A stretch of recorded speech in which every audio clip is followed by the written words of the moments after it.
All right, let's talk about the posture control today. Posture control is the ability to maintain, achieve, or restore a state of balance during any postural activity. Okay,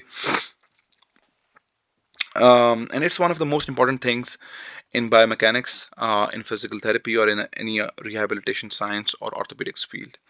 Before we talk about posture control, let's talk about some of the terms that are relevant to posture control and that would keep coming up again and again. One of them is center of mass. Center of mass is basically the area where the mass of your body is equally distributed. You can see it here. If this is a seesaw, for example, then this is your center of mass here. Okay, and it's equally balanced on that. So in your body, the center of mass is usually at S2. That is your second sacral vertebrae, and the center of mass would not always be static, and it keeps on moving. There are a number of reasons for that, and we have discussed some of them, and we would discuss some of them today. Okay, so one is center of mass. Another important thing is your BOS, or your base of support. Okay, so this center of mass has a line of gravity that is coming out of it. Okay, or this is also sometimes referred to as center of gravity, COG or LOG, or LOG is your line of gravity. So this line of gravity is always present within the base of support. If this line of gravity falls outside the base of support, then you would lose balance. So that's an important concept here. So here I have two pictures here. I want you guys to look at them carefully, and what I want you guys to do is that I want you guys to tell me which one of these is a more stable position. Okay, one of them is a 3 points contact and one of them is a 4 point contact. And I want you guys to tell me the reasoning for your answer.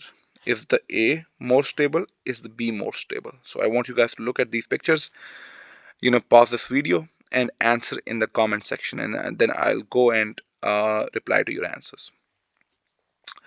As I said, that the center of mass keeps on moving here. So here the center of mass has moved upwards here. What are the reasons for that? One of the reasons for that is that this person is in a sitting position. When in the sitting position, the body is basically having the contact points here. Okay, the contact points have moved upwards here also. They are not putting all their weight on their feet, rather they have their weight shifted on their ischial tuberosity on which they are sitting. So that's where their contact point has changed. Okay, so most of the mass is concentrated on their top part of the body, and that's why the center of mass has moved. Okay, similarly in these two positions I want you guys to think about, like, let's give this position a name C and give this position a name D. So what I want you guys to do is I want you guys to carefully look at these two positions, and I want you guys to think about which one of these two positions is a more stable position. Okay. Uh, One thing to remember here is that to achieve stability you need to have a base of support. The larger the base of support, the better the stability is, and the lower the center of mass is, the better the stability is. So that's something that you can think about, and I want you guys to answer these questions. So this, I said that line of gravity is sometimes also referred as center of gravity. It is usually falling within the base of support here. This is your base of support, your 2 feet, and this is within your base of support, and this is a very stable position here. In this one, the person is going into a single leg stand or a single leg stance, and their base of support has changed. Only this foot is their base of support, and their line of gravity is passing through it. Okay, and they're still in a static position. They're still in a stable position. But in the C picture here, their center of gravity or their line of gravity is falling outside the base of support, and that's why this person is experiencing a fall.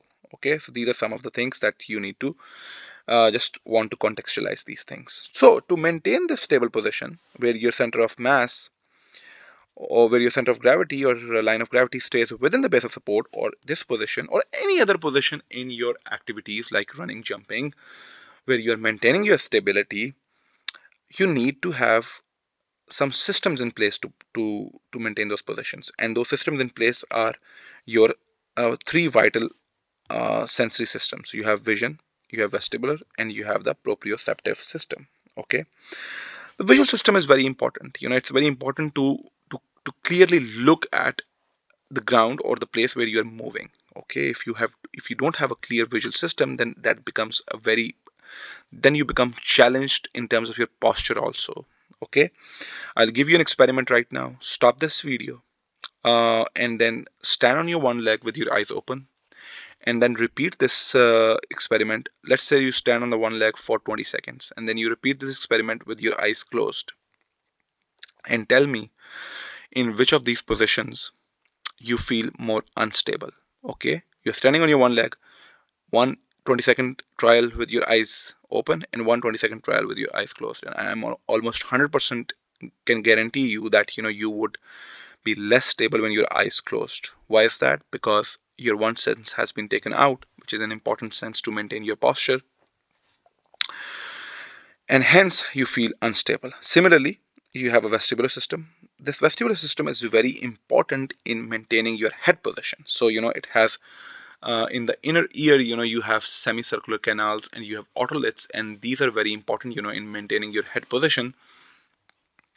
These are sort of like the movement sensors that you have in your head, and then that provide you with the changes in your head position, and you're able to maintain your posture. Third one is another one that is very important, and then that is your proprioceptive. These are also sometimes referred to as the um, your somatosensory system. Now, proprioception is basically position of the body relative to adjacent segments. It involves muscle spindles, Golgi tendon organs. It also involves cutaneous receptors, pressure, touch, and temperature. It also involves joint receptors that are basically mechanoreceptors that are present in your joint capsule and also present in your ligaments. You can also have a lot of tactile receptors on the plantar surface of the foot that are very important in maintenance of your balance. Now, the example of that is that somebody who has a sensory neuropathy because of diabetes would have problem in this system here. Okay, they would have sensory neuropathy, so their proprioception is decreased, and that is the reason that they experience more falls. Another example of that can be like people with chronic ankle instability. When you have a ligamentous injury in your lateral ligamentous complex of the ankle joint, then your mechanoreceptors that are responsible for maintaining the position in the lateral ankle ligament are disturbed or destroyed, because of which you might have balance deficits. Okay, so these are some of the examples. So the mechanisms of maintaining stability are of two main types: feed forward and feed backward. Okay, so feed forward is a mechanism where your body prepares itself even before the motion or the action has taken place. Okay, and feedback is after the action has taken place. So feed forward has two primary types: APA, and the second one is ASA. APA is called anticipatory postural adjustments. So basically, the example of that is, let's say you are preparing to kick a ball. Even before you kick a ball, you can feel that your postural muscles are already contracting because they're preparing yourself for that particular movement, and in that movement they want to maintain your position while kicking the ball. So that's an example of anticipatory postural adjustments. Okay. Similarly, you have anticipatory synergistic adjustments or synergy adjustments. Okay, ASA. This is also happening before the movement is taking place, and this is primarily like for example, doing smaller motions. Like for example, when I am trying to pick up my pen and write, my fingers are already going into a contraction position, or they are maintaining a contraction, for me to do that motion while maintaining my stability. That is your anticipatory synergistic or synergy adjustments. So now the second one we have is our feedback mechanisms. In feedback, we have something called CPA. That is your compensatory postural adjustments. Okay, so basically when you trip, like you're walking and you are you tripped over a sidewalk, and your body just brought you back in a stable position. You didn't fall down. That is an example of compensatory postural adjustments. Similarly, if someone pushes you, muscles on the opposite side of the push would activate and counterbalance that force. That's an example of feedback or compensatory postural adjustments. There are different postural reactions that are sort of the examples of CPAs. Okay, the CPAs, the compensatory postural adjustments, and there are three types of them. You have an ankle strategy, you have a hip strategy, and you have a stepping strategy. So basically, if the push or the perturbation is of smaller magnitude, then your ankle strategy is employed to bring you back in the neutral position. And ankle strategy has smaller movements here.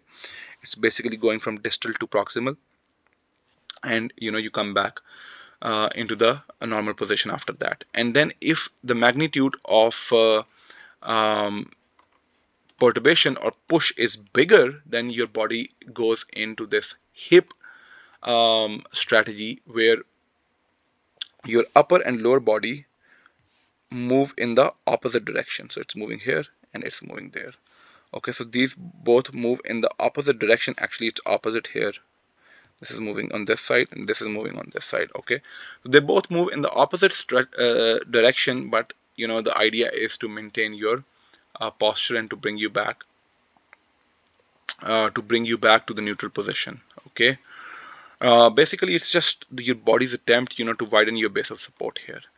And the third one, where the perturbation is enlarged, or there's a greater magnitude of perturbation, then your body employs a stepping strategy. So you just take a step. You need um, to step. You need to hold onto something, something sometimes. So it can also be combined with holding on a subject, or holding on a table or something, where you can bend your upper body and hold onto something. That's your stepping strategy. So this is basically kinetics of posture. So here, what we are looking at here is that you can see that the line of gravity is passing through very close to the joints, and if it's very close to the joints, that basically shows us that they have small moment arm. MR is moment arm, small moment arm. Small moment arm says that basically tells us that the energy expenditure is less. Although the energy expenditure is less, still you have all of your three senses working together to maintain this posture. Okay. uh, when your body swing, as we discussed, that body is always swing, then when you go interiorly, the line of gravity sways interiorly. When you go posteriorly, the line of gravity sways or shifts posteriorly. There is a mechanism to measure this line of gravity and how much the sway is. And that sway measurement is basically the assessment of your postural control, or the assessment of the ability that you have to maintain the posture. And for that assessment, we need to have force plate. So this is your F and P. This is P, not R. This is your force plate here. Force plate is basically used to measure the vertical ground reaction forces. Okay. And that vertical ground reaction force, where that is applied, that area is called center of pressure. Okay, the area on the foot where the vertical ground reaction force is getting applied is called center of pressure.